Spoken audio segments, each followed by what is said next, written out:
Praise the lord. దేవుని ఘనమైన నామమునకు స్తుతి కలుగునుగాక. ప్రియమైన దేవుని బిడ్డలారా, ఈ ప్రశస్తమైన సమయంలో మనము కీర్తనలు 11 నుంచి మరికొన్ని విషయాలు నేర్చుకుందాం. చాలా క్లుప్తంగా కొన్ని మాటలు చెప్పి నేను ముగిస్తాను. మరి ఆ యొక్క కీర్తన కూడా దావీదు రాసినటువంటి కీర్తనగా మనకు కనబడుతుంది.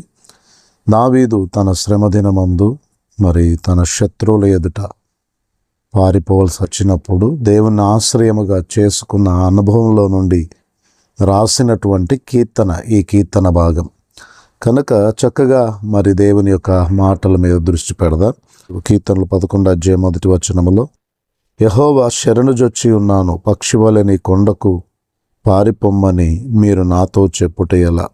దుష్టులు వెల్లెక్కు పెట్టి ఉన్నారు, చీకట్లో యథార్థ హృదయుల మీద వేయుటకై తమ బాణములు నారియందు సంధించి ఉన్నారు అనే మాటలు చూస్తాం. ఈ 2 వచనాలు కూడా మరి దావీదు దేవుని సన్నిధిలో తన విన్నపాన్ని తెలియచేసుకోవడం అనేది మనం చూస్తుంటున్నాం. దేవునిని ఆధారం చేసుకుంటున్నాడు, దేవుని ఆశ్రయముగా నమ్ముతున్నాడు. తన నిరీక్షణ అంతా దేవుని అందే ఉంచుకొని దేవుని వైపు తన కన్నులెత్తి తన విన్నపమును దేవునికి తెలియచేస్తున్నట్లుగా మనకు కనబడుతుంది. యెహోవా శరణుజొచ్చి ఉన్నాను. ఏ సమయంలో దావీదు మాట్లాడుతున్నాడంటే, తన స్నేహితులు, తనతో ఉన్నవారు శత్రువుల ఎదుట నుండి నువ్వు తప్పించబడడానికి నువ్వు కొండకు పారిపొమ్ము అని సలహాలు ఇతరుల చేత దావీదుకు అందబడుతున్నప్పుడు దావీదు ఆలోచిస్తున్నాడు, శత్రువులను బట్టి నేను కొండకు పారిపోవడం ఏంటి? నేను దూరముగా ఎక్కడికో వెళ్ళిపోవడం ఏంటి?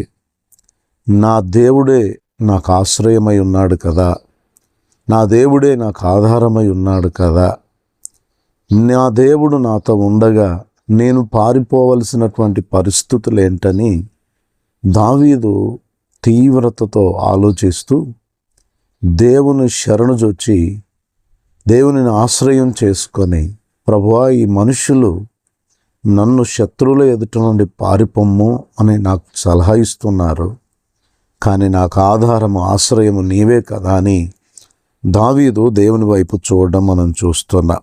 దుష్టులు విల్లెక్కు పెట్టి ఉన్నారు, చీకట్లు యథార్థ హృదయుల మీద వేటకై తమ బాణములు నారియందు సంధించి ఉన్నారు. మరి సౌలు వంటి వ్యక్తులు దావీదుకు విరోధముగా దావీదును చంపడానికి ప్రయత్నించినటువంటి సందర్భాలు ఉన్నాయి. దావీదు శత్రువులు చాలామంది ఉన్నారు. మరి ఎన్నోసార్లు దావీదును పడగొట్టాలని, లేకుండా చేయాలని, అతనికి కీడు చేయాలని చూసిన వాళ్ళు సొంత కుమారుడే అబ్షాలోము సహితం శత్రువుగా మారిపోయినట్లుగా మనం చూస్తాం. ఇలాంటి శత్రు బాధల్లో దావీదు యెరూషలేమును విడిచిపెట్టిపోవలసిన పరిస్థితులు, తన నగరి యందు ఉండలేనటువంటి పరిస్థితులు దావీదు ఎదుర్కొన్నాడు. మరి అటువంటి పరిస్థితులు చాలామంది అతనికి సలహా ఇచ్చారు, దూరంగా వెళ్ళి మన ప్రాణములను దక్కించుకుందామని. కానీ దావీదు దేవుని వైపు చూస్తున్నాడు తన కష్టకాలంలో. అందుకే ఒక మాట అంటాడు 3వ వచనములో, పునాదులు పాడైపోగా నీతిమంతులు ఏమీ చేయగలరు. దావీదు దృష్టిలో తన బ్రతుకుకు, తన జీవనం అంతటికి మూలము, ఆధారము దేవుడే. పునాది అనే మాట అది దేవుని గురించి చెబుతున్న మాట.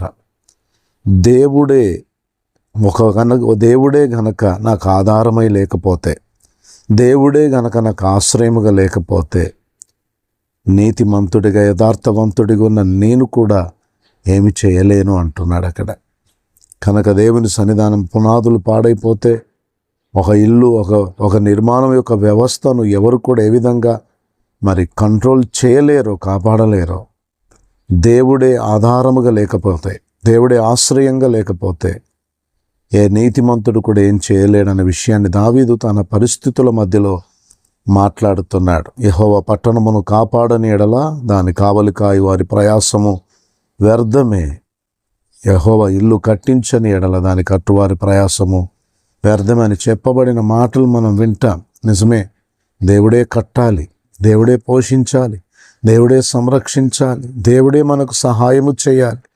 ఒకవేళ దేవుడే మౌనుడైపోతే ఏ పరిస్థితుల్లో మనమేమి చేయలేం. దావీదు తన హృదయ వేదనతో మాట్లాడుతున్నటువంటి మాటలు. 4వ వచనంకి వచ్చేసరికి ఇంకా తన విశ్వాసాన్ని ప్రకటిస్తున్నాడు. యెహోవా తన పరిశుద్ధాలయములో ఉన్నాడు. యెహోవా సింహాసనం ఆకాశమందున్నది.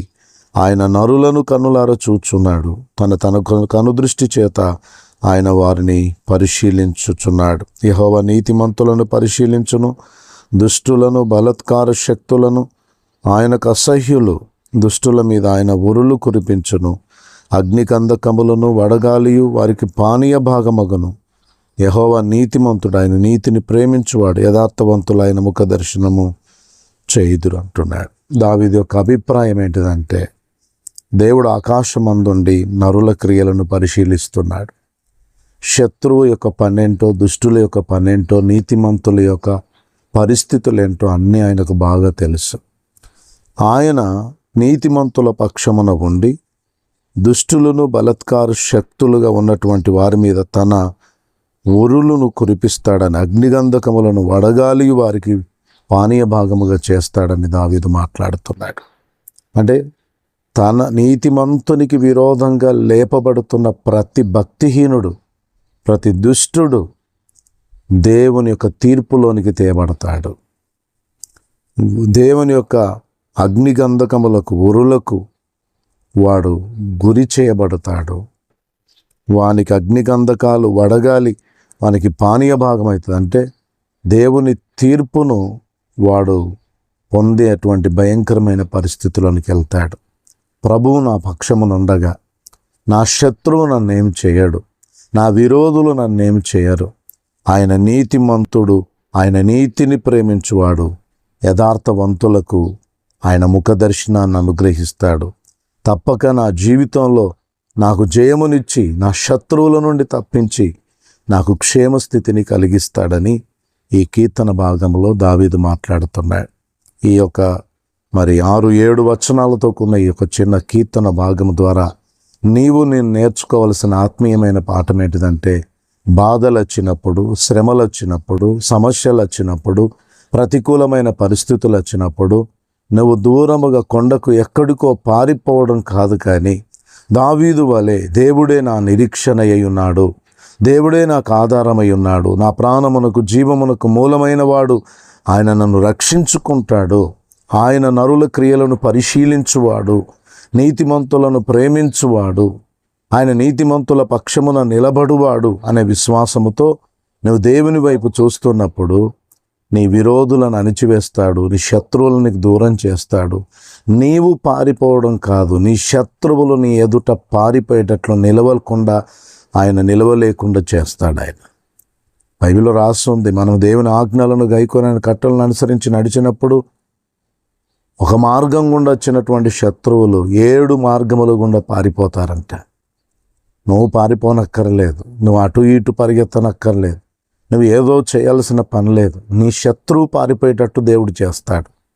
అందుకే నీతిమంతుని వేరు కదలదని రాస్తుంది. యెహోవా నా కుడి పార్శ్వమునున్నాడు గనుక నేను కదల్చబడను అన్నాడు.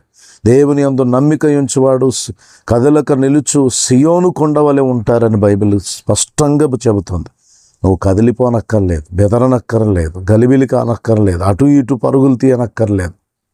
నీ ఉన్న స్థలములో దేవునిని, నీ నిరీక్షణకు ఆధారమైన వాణ్ణి నువ్వు ఆధారము చేసుకొని, దావీదు తన బాధలలో ఏ రీతిగానైతే విశ్వాసాన్ని స్థిరపరుచుకొని ధైర్యము తెచ్చుకొని పారిపోకుండా దేవునిని ఆశ్రయించి యెహోవాని శరణుజొచ్చి ఉన్నానని చెప్పి దేవునిని ఎలా ఆధారం చేసుకొని బ్రతికాడో, నీవు కూడా అలా బ్రతకగలిగితే దేవుడే నీకు ఆశ్రయమై ఉంటాడు. భయపడకండి, దిగులు చెందకండి, కలవరపడకండి. శత్రువు, బాధలు, వ్యాధులు, సమస్యలు, ఇరుకులు, ఇబ్బందులు, కుటుంబ పరిస్థితులు, అప్పు బాధలు, వ్యాధి రుగ్మతలు, నీ ముందున్న పెద్ద పెద్ద సవాలులు అవి నిన్ను కదిలించలేవు, నిన్నేమి చేయలేవు. ప్రియులరా, బైబిల్లో చూస్తే నీతిమంతులను లేకుండా చేయాలనుకున్న వారు అదృశ్యులైపోయారు, వారు మట్టిలో కలిసిపోయారు, వారు కాలము చేసి వెళ్ళిపోయారు. కానీ దేవుడు నీతిమంతులను నిలబెట్టుకున్నాడు, స్థిరపరుచుకున్నాడు, కాపాడుకున్నాడు. అగ్ని బలము వారికి హాని చేయకుండా చేశాడు. సింహాలు వారికి హాని చేయకుండా చేశాడు. సముద్రముల వలన, నదుల వలన, ప్రతి విధమైన స్వజనుల వలన, అన్యజనుల వలన కలుగు ప్రతి ఆపదల నుండి దేవుడు తప్పించాడు. ఓడబద్దలైపోయే పరిస్థితులలో దేవుడు వారికి తోడై ఉండి వారిని రక్షించుకున్నాడు. దేవుని సెలవు లేకుండా ఒక వెంట్రుకైనా రాలిపోదు ప్రియులారా. మీరు ఆకాశ పక్షుల కంటే శ్రేష్ఠులు, మీరు భయపడకుడి అనే ప్రభువు మనతో మాట్లాడుతుండగా ధైర్యం తెచ్చుకుందాం. దావీదు దేవుని ఆశ్రయం చేసుకున్నాడు. నా జీవితానికి పునాది దేవుడే, నా బ్రతుకు మూలము దేవుడే. ఆయన లేకపోతే నేను కూడా ఏం చేయలేను, కానీ నాకు ఆయన ఉన్నాడు. నేను పారిపోను, నేను బెదరను. ఆయన నీతిమంతులను ప్రేమించేవాడు. దుష్టుల మీదికి తన ఊరులను, అగ్నిగంధకములను, వడగాలులను పంపించి వారికి తీర్పు తీరుస్తాడు. నేను కాదు భయపడాల్సింది, నేను కాదు పారిపోవలసింది, నా శత్రువే పారిపోయేటట్లు నా దేవుడు చేస్తాడు, నన్ను స్థిరపరుస్తాడని ఖండితంగా దావీదు విశ్వసించి తన విశ్వాసాన్ని ప్రకటిస్తున్నాడు ఈ 11వ కీర్తన ద్వారా. కనుక నీవు కూడా ధైర్యంగా ఉండు. అదే విశ్వాసమును నాకు దయచేయి ప్రభు అని అడుగు. దేవుడు నీ పక్షాన. ఆ రోజు దావీదు జీవితంలో ఎప్పుడో చేశాడులే అనుకోకు.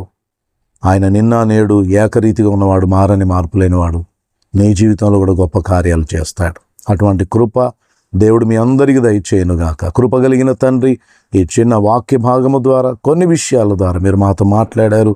ప్రతి వారిని బలపరచండి, ఆశీర్వదించండి, మహిమ కొరకు నిలబెట్టండి. దుష్టు నుండి, కీడు నుండి, శత్రు బాధ నుండి, వ్యాధి రుగ్మతల నుండి, కుటుంబ పరిస్థితుల నుండి మీరు విడిపించండి. ఏ కుటుంబంలో సమాధానము లేదా సమాధానం దయచేయండి. సమస్యలను బట్టి, పరిస్థితులను బట్టి, ఇరుకులను బట్టి, ఇబ్బందులను బట్టి దేవా ఒక చోట నిలవలేక, ఇంటిలో ఉండలేక, దేవా అటు ఇటు ఎక్కడికి పారిపోవాలని బెదురుతూ వణుకుతున్న ప్రతి బిడ్డను మీరు దర్శించి, శత్రువులను చూచి నీ బిడ్డలు వారి ఇండ్లు ఖాళీ చేయడం కాదు, ఎక్కడికో వెళ్ళి తలదాచుకోవడం కాదు, కొండకు పారిపోవడం కాదు, కానీ దేవా శత్రువే పారిపోయేటట్లు నువ్వు చేయగలవు.